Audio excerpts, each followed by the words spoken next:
With her quirky appeal and impressive acting adaptability, petite 5'1" Patricia Arquette has become a big favourite with TV and movie audiences. From indie films to blockbusters and now her own TV show, she's done it all, even winning an Emmy.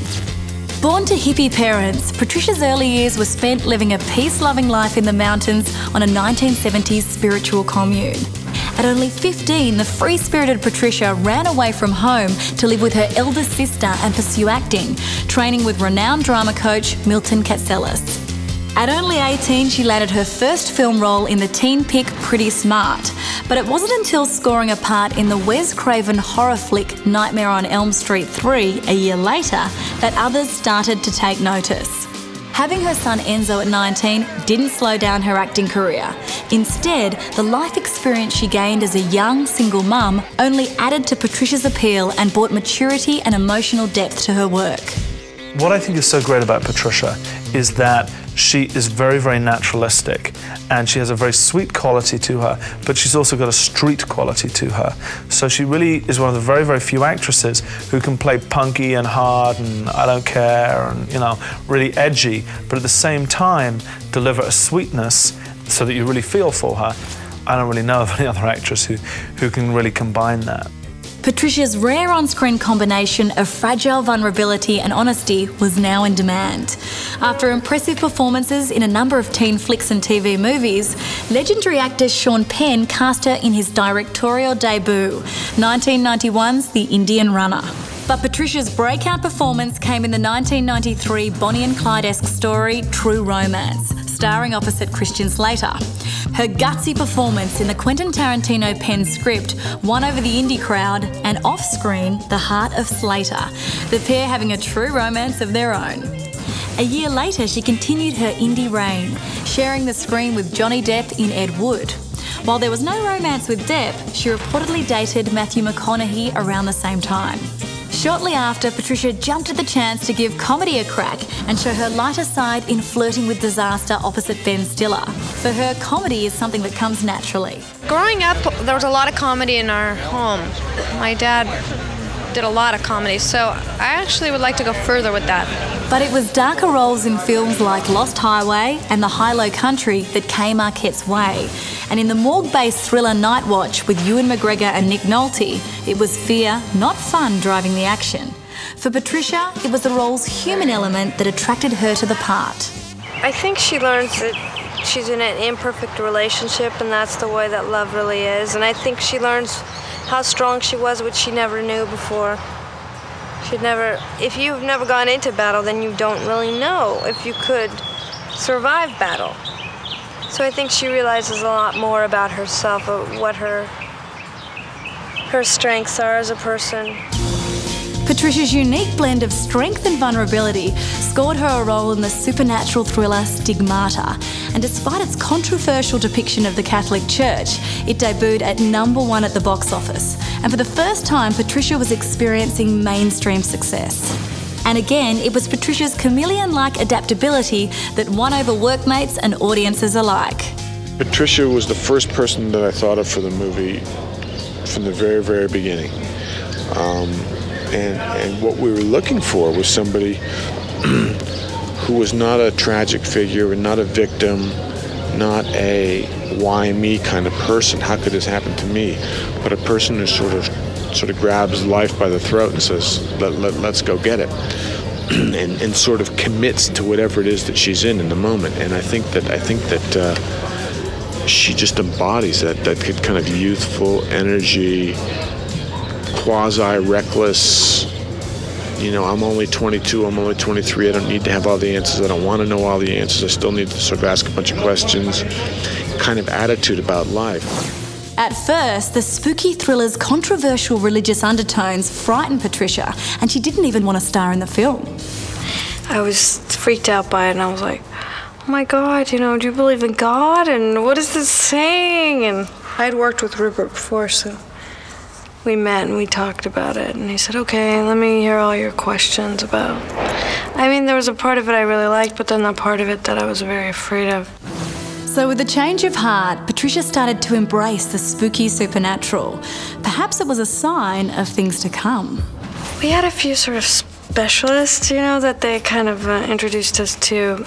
Some people who had been present and helped out with exorcisms, and some people who had studied different cultures and voodoo and kind of all different sort of supernatural experiences, and it was pretty interesting, kind of scary.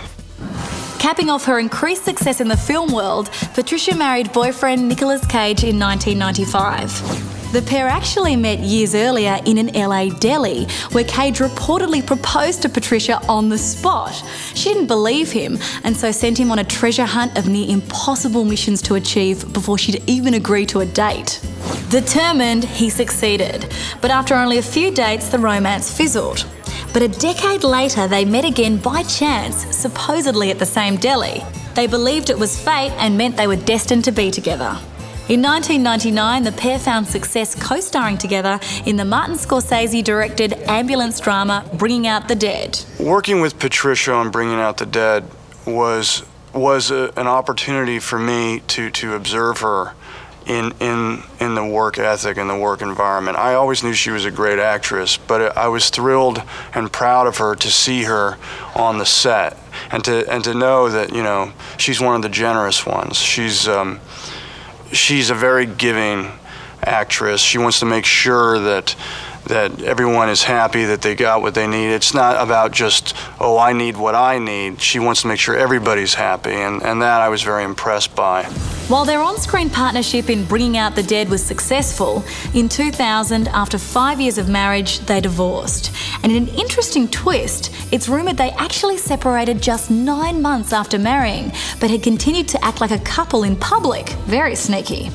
But soon, Patricia was back on her feet, making audiences laugh in the Adam Sandler flick Little Nicky. In the film, Patricia played Sandler's awkward love interest. We sent Patricia the script like a few days before we started shooting, and she called us up and said yes. That was it. She's a very nice girl, very sweet, and she's great in the movie. She's so. A lot of people will say my guy's a little extra goofy, and you know, I'm from another world, but something about Patricia and her acting and her character made you believe that this guy could have a love affair on Earth. The hilarious film was a box office hit, but it was at home with her son Enzo that she gained the most street cred. I really went up about 1,000 points at home. You know, where are you going? To work on the Adam Sandler movie, honey.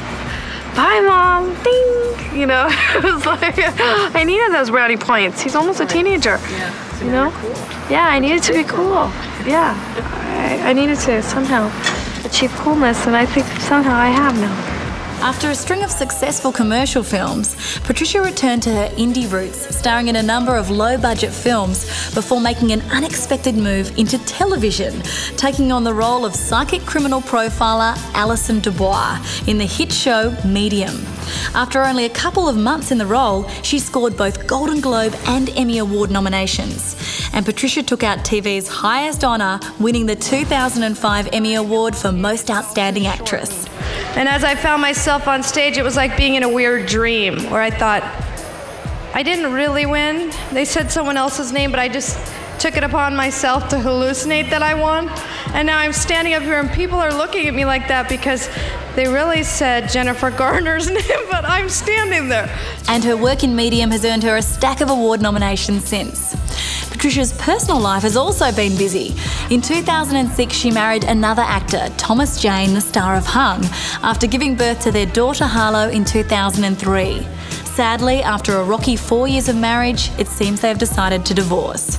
Okay, marriage mightn't be her thing, but helping others certainly is. She's passionate about using her celebrity power to raise money for various charities. So much of celebrity is silly. So it's nice when actually it can mean something and it can do some good. And you can get in a weird, isolated bubble in celebrity too. It's nice to be able to have contact with people in a meaningful way, in a real human being way. Keeps you real and genuine. And that is what Patricia Arquette remains.